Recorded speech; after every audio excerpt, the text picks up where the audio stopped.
Welcome back to the channel, guys. Friday the 13th, March 2026. This is VIN 1484. This is a 2016 8X1 ultrasonic blue mica with LA20 black interior with about 80,000 miles, supposedly, at Copart in New Orleans, and it looks like it slid into a pole. And unfortunately, it looks like now this one is going to be a parts car. Production statistics, 269 out of the 2,347 cars that I've identified for the US 49 were ultrasonic blue mica. Of those 269, 122 had LA20 black interior, which is like 5.2% of the production. It's like a 6 out of 10 for rarity. For 2016, there's 177 out of the 1,417 cars. Of those 177, 74 had black interior. So a lot of these had the black interior, a few of them had the red interior, and a lot of them had the Stratus Gray white interior. Carfax, Epic VIN, and AutoCheck. Carfax shows this as a 5-owner. I have an older Carfax that I have pulled that shows as a 4-owner from the last time it was for sale. But it's a 3-accident car. It was totaled in 2021, and it did have a salvage title. So it was a rebuilt title, put back on the road in Texas, Ohio and Texas, and again, totaled in 2026.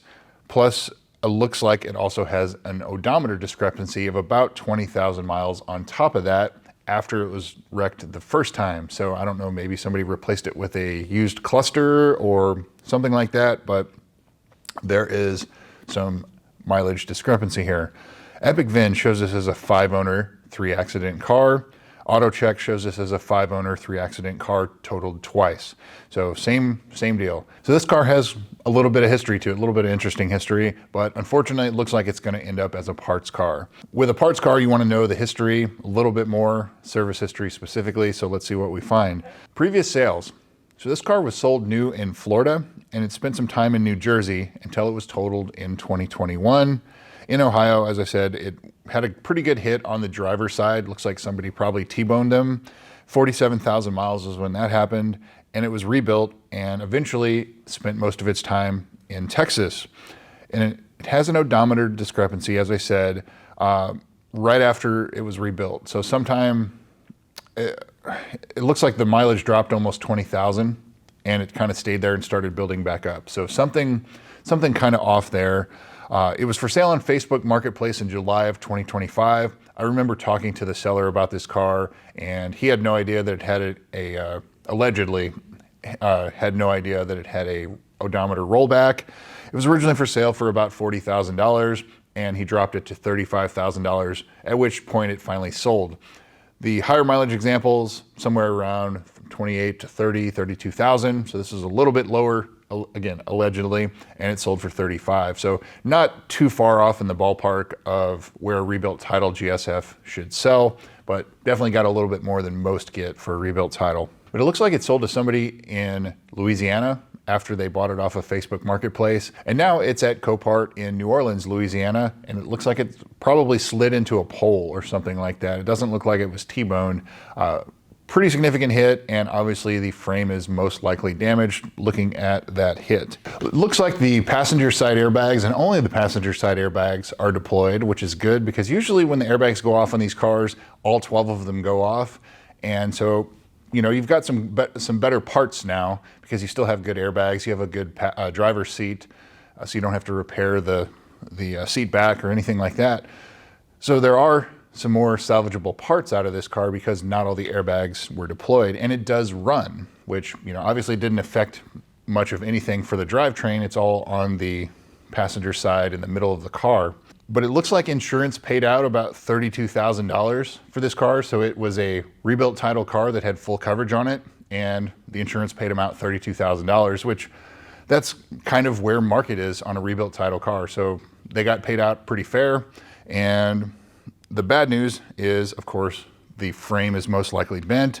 And so this is gonna be a parts car. And it's easy to see why this car was totaled, but fortunately, the expensive parts on this car, the headlights, the grille, the wheels, some of the wheels, the brakes, the carbon fiber pieces on the inside, the driver's seat, the steering wheel, all of those look in pretty good shape. So as far as a parts car goes, and you still have a drivetrain with, air quotes, around 80,000 miles, you have the TVD, the torque vectoring differential.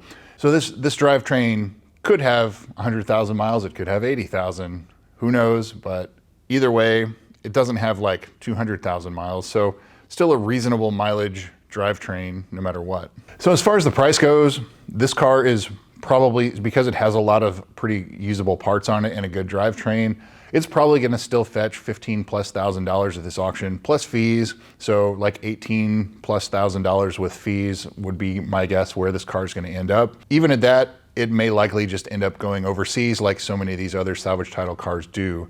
It's unfortunate to see, but there is a much higher demand. You think the demand for the cars here is high, there's a much higher demand over in Europe for these cars, and so that's why so many of them end up over there. So now into the service history. This car was pretty well dealer serviced until it was totaled in 2021. After that, not much of anything. And so I don't know if it was DIY, it's done by somebody in their backyard, but basically the last 30,000+ miles, there's not a whole lot to go on. Well, and I say 30,000 air quotes because it could have more mileage than that too. So the cliff notes on the service history are the low pressure fuel pump was reprogrammed in November of 2017. The JLB recall, the high pressure fuel pumps recall, was done in May of 2018. Then there's a huge gap, so that's really it, just a couple oil changes.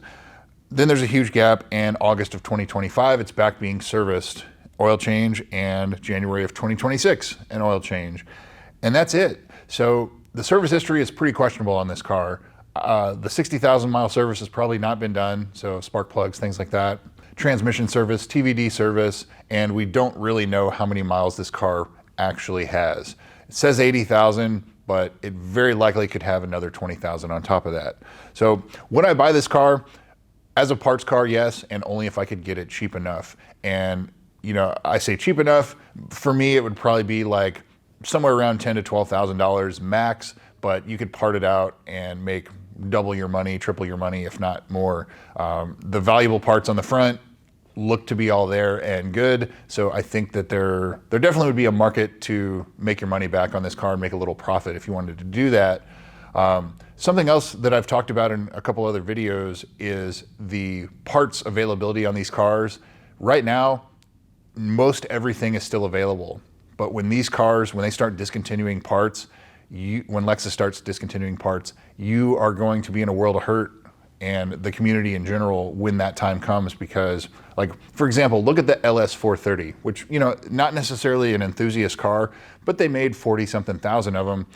Those cars, a lot of the parts have been discontinued, and you have crazy things that shouldn't fetch a premium that are like center consoles or driver seats or certain parts like that, but there's a lot of parts on those that have been discontinued, and those are a 20-year-old car. These are a 10, 11-year-old car. So there's things like that where like you can see that coming, but right now, all is well. So you think these are expensive now as a parts car, they're about to be much more expensive when that time comes. And so, if you were smart about it, you'd be stockpiling a few of those kind of parts right now while they're still available. Yes, they're expensive, but they're available. So anyway, that's my speech for today. 1484, that's what I've got for you. Hopefully this one stays in the US and goes to a good home. Maybe we can see it as a good parts car. Thanks again for watching. We'll see you soon.